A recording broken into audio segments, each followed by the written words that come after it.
Hello, class. In this lesson, we are going to discuss structural isomers and the hydrogen deficiency index. So for the hydrogen deficiency index, or sometimes referred to as degrees of unsaturation, we are looking at the amount of hydrogens that should be in a normal hydrocarbon and comparing that to the number of hydrogens in a molecular formula that we are given. We know that in a normal saturated hydrocarbon, saturating meaning it has the maximum amount of hydrogens it can possibly have, we know that every molecule that's saturated has 2n plus 2 hydrogens, where n is the number of carbons. So 2 times the number of carbons in that molecule plus 2 extra hydrogens gives us the total number of hydrogens the molecule should have. If a molecule has less than that amount, it is considered to be hydrogen deficient. Every 2 hydrogens that are missing is referred to as 1 unit of unsaturation or 1 unit of hydrogen deficiency. So what this means is that if I were to add those hydrogens back to a particular molecule, the hydrogen deficiency index tells us how many of those molecules I need to add in order to convert it back to a saturated acyclic compound. So what that really means is there are molecules that either have the maximum amount of hydrogens or they have less than the maximum amount of hydrogens due to a structural feature that limits the amount of hydrogens it can have. Structural features that can result in fewer hydrogens than normal include pi bonds and rings. So if I have a double bond, I have 2 less hydrogens than normal. If I have a triple bond, I have 4 less hydrogens than normal. If I have a ring, that also gives me 2 less hydrogens than normal. So it's important to recognize some different ways that HDI can manifest itself. If it's 1 ring present in the structure, that is 1 HDI unit. If I have 1 double bond in a structure, that is 1 HDI unit. If I have a triple bond, that's the same thing as 2 pi bonds, as opposed to 1 pi bond for a double bond. And since there are 2 pi bonds, that means there are 2 HDI units. I could also have a ring and a double bond, that would be 2 units, or a ring and 2 double bonds, that would be 3 units. There are more combinations than this, but these are just a few examples to give you an idea. Now, the reason we care about hydrogen deficiency index is because this number can tell us whether or not we have those double bonds or rings in our molecule. So when we go to try and draw a bunch of different isomers for those compounds, we have some clues about how to draw them. Now, isomers, in a previous lesson, we learned there are 2 broad classes of isomers. There's structural isomers, and there are stereoisomers. We're primarily focusing on structural isomers here, things that have different chains attached. They could have different positions of substituents. They could also have different functional groups. So again, the isomer is something that has the same molecular formula, but the attachment or arrangement of the atoms changes. The Hdi formula that we're going to use is 2n plus 2, which is the maximum number of hydrogens. And we're going to subtract the number of halogens, halogens being chlorine, bromine, iodine, and fluorine. And we're also going to add the number of nitrogens in the molecule if they are present. Then we're going to subtract the number of H's in our molecular formula, and then divide that whole thing by 2 in order to get our HDI. Notice it doesn't say anything about oxygen. If you have an oxygen present in your molecule, you can ignore it when calculating HDI. So let's go through and do some examples. Here, the molecular formula I've been given is C7H16.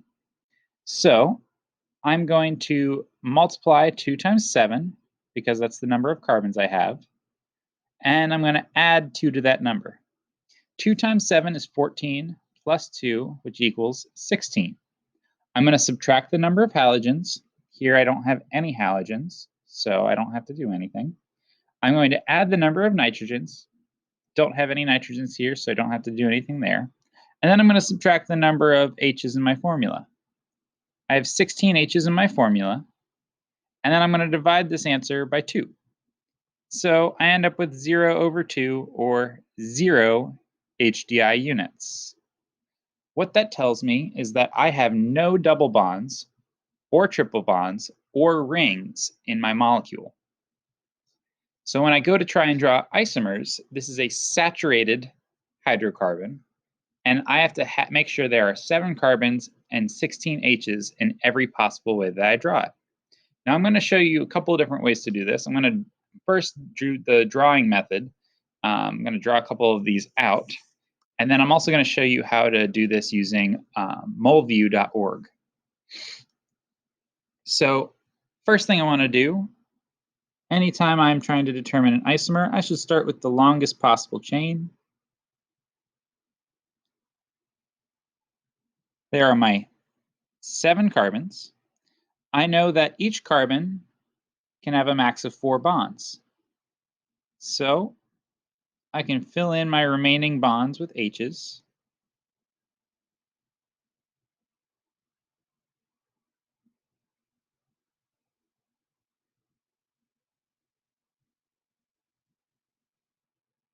And then I just double check my counts at the end to make sure I have all of my atoms. I just drew in 16 H's, and I have 7 carbons. And this is one single straight chain. If I convert this to bond line format, 1, 2, 3, 4, 5, 6, 7, it would look like this. This would be heptane, because it's 7 carbons and it's a straight chain alkane. Now this is the longest straight chain I can have. So if I wanted to find another isomer of this, something I could do is take a carbon away, reduce my parent chain by 1, and then turn that into a substituent. I like to draw the bond line structure first. That was heptane that I had before. If I take one of those away and make it a substituent, I end up with this molecule, which is 2-methyl hexane, because now my longest chain is 6 carbons. These are isomers of each other. I can draw out the extended Lewis structure, 6 carbons with another carbon sticking here. We've got H, H, H, so that's 3, 4, 5, 6, 7, 8, 9, 10, 11, 12, 13, 14, 15, 16. All I've done here is change the position of one of my carbons. I still have the same amount of hydrogens. I've just moved it around. Now, this particular example is a doozy because I could repeat this process in several different fashions. I didn't have to put that methyl group on the second carbon. I could have put it on the third carbon and made 3-methylhexane.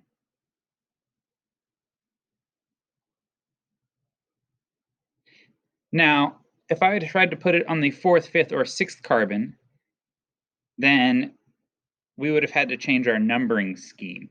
Here I'm numbering from left to right, but if I had done this, for instance, I would have had to number right to left. And this would be 3-methylhexane as well, even though it looks like it's on the 4th carbon. So just keep that in mind. There are some different possibilities. When you've exhausted the first set of possibilities, you can use the same strategy of reducing the parent chain by 1 and then adding another substituent. So if I go from hexane down to pentane, I can try and find another isomer. So here's pentane, and before I had a methyl group on 2, I could put another methyl group on 2 if I wanted to. I could make 2,2-dimethylpentane.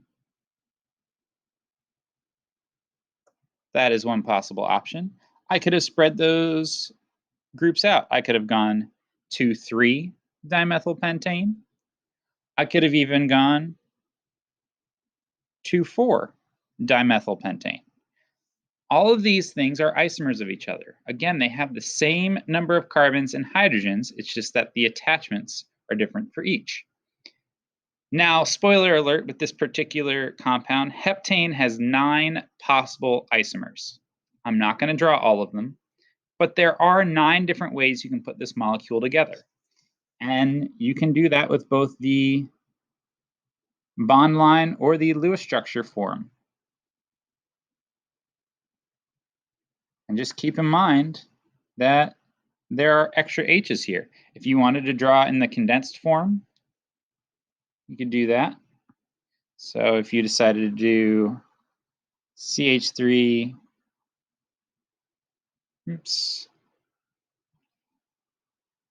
CH3, CH3, and then do CH2, CH2, CH3.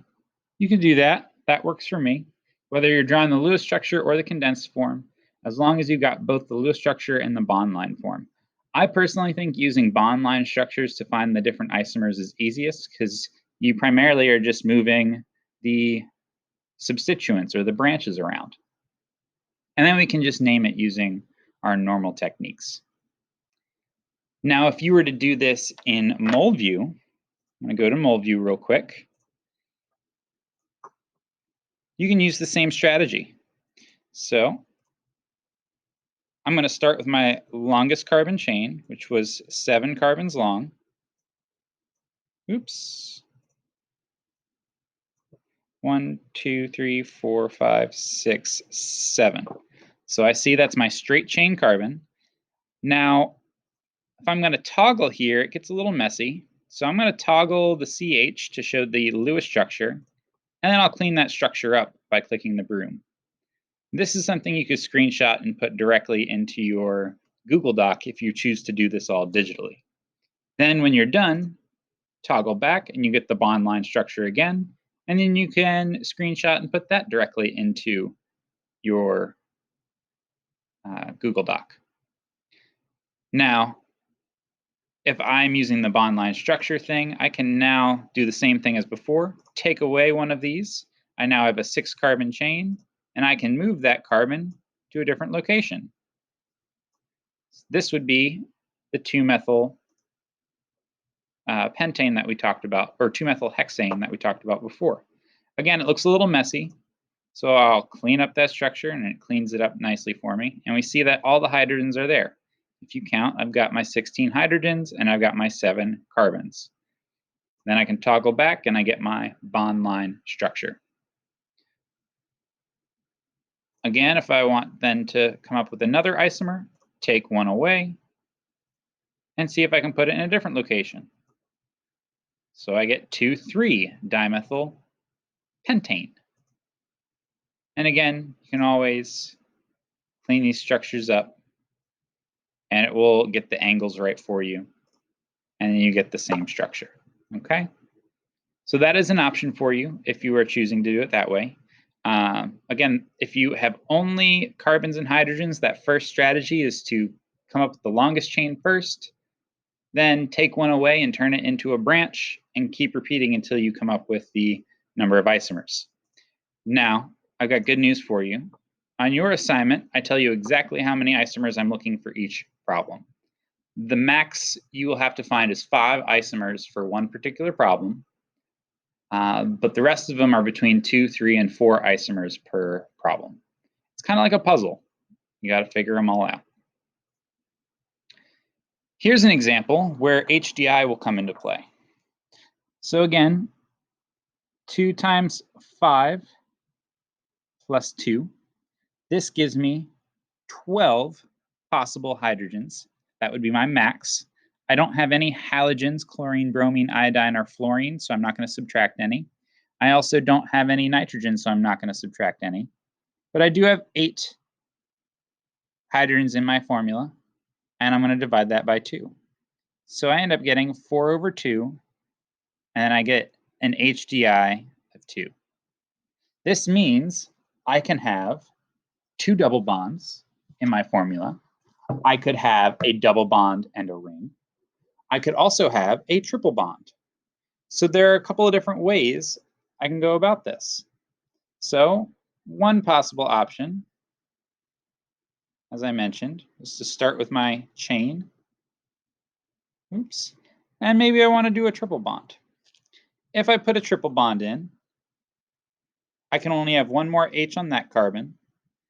The carbon immediately next to it can't have any other bonds because it's got 1 plus 3, which makes 4 bonds.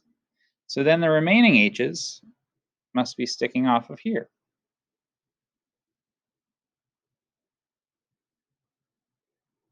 Let's double check, make sure we've got 8 H's. 1, 2, 3, 4, 5, 6, 7, and then my 8th one on the end here.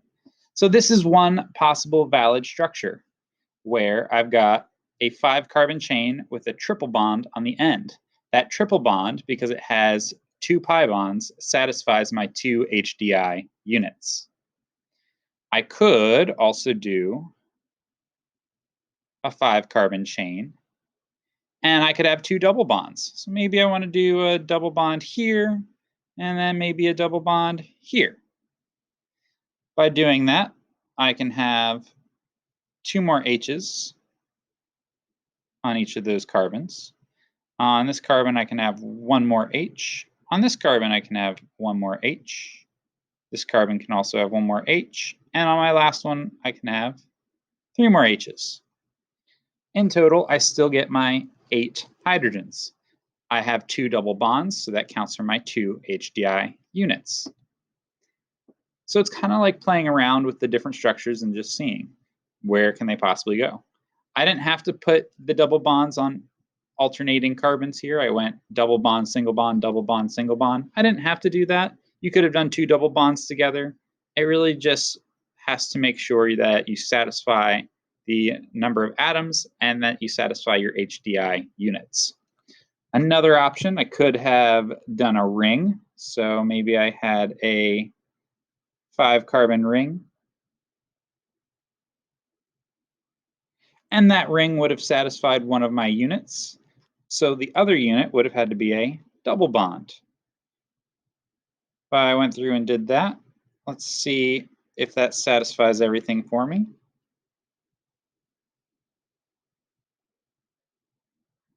I've got 2, 4, 6, and 8 carbons. This would also work because I've got a ring. I'm going to draw it in bond line notation form. Something that looks like this. Keep in mind that if I have a double bond, I'm going to have 1 fewer hydrogen on each carbon because I've got 4 bonds there. I've also seen a unique one. They made it look like a house. It's like a 3-carbon ring stacked on a 4-carbon ring, and they're attached on the same edge. If you draw this out, C, C, C, C, with the C up top, this is 2 rings fused together. It's called a polycyclic molecule because it's got multiple rings, but because it's 2 rings, that would also count as 2 units of Hdi. And then if you fill in your hydrogens, you would see that it would match up. Now, if you have something with a functional group in it, that is another way that you can try and figure out the possible isomers. Keep in mind that functional groups like ether oxygens might pop up on occasion. So you might have something that looks like this. You've got an oxygen, you might want to put the oxygen in the middle and then try and figure out where the hydrogens go from there. You might want to do your chain first and then put an OH group on the end of your molecule. Or maybe you want to use an aldehyde. So you put the aldehyde group at the end and then do your carbons that way. You could also potentially have something where you put the ketone group in between and then mess around with the overall molecular formula from there. Now, the nice thing I should point out about ketones and aldehydes is if you have that double bond to this from C to the O, that does count as a unit of hydrogen deficiency. even though we said oxygen doesn't usually affect your molecule. So you can count that as 1 unit of HDI. So only use aldehydes and ketones if you have an HDI unit to satisfy. If the HDI is 0, then you might be looking for something like an alcohol or an ether. Also keep in mind that the amine, the NH2 group, might show up, and things can be attached to that as well. Okay? That is all for this lesson. If you've got questions, I'm more than happy to walk through some of these examples with you. The assignment that we have on here deals with isomers and their deficiency. So it has the directions here. We're first going to determine the HDI of each molecule, draw the structures. You can either do this on paper and upload your pictures to the Google Doc, or you can use MolView like I showed you previously. And then we're going to name it using IUPAC rules. Some of these are things we haven't learned the IUPAC nomenclature for yet, and that's okay. I've noted those where they occur, but try your best with the naming. My note here is really important. For molecules with oxygen and nitrogen present, think about the different functional groups that are there. Again, alcohols, aldehydes, ethers, cyclic molecules, amines, all of those things can possibly affect your structure. All right. You have your equation here to use. You can copy and paste your Lewis structure into each box, the bond line structure, and then type out the name. Okay. And the process pretty much repeats for each one. If you're not sure how to name something, try your best. There are plenty of resources on the internet dealing with naming that you can look through. Okay. If you need to add a double bond to something for some reason, you can use the double bond. You can also do a triple bond. You can pick your ring sizes if you need to do different rings. There are a lot of different options there. And remember, you can toggle everything, even though it's going to get a little messy. But if you toggle back and forth, click the broom to clean things up, you can even center the molecules. All of these things are helpful tools to help you figure out your isomers. Okay? All right. That is all for today.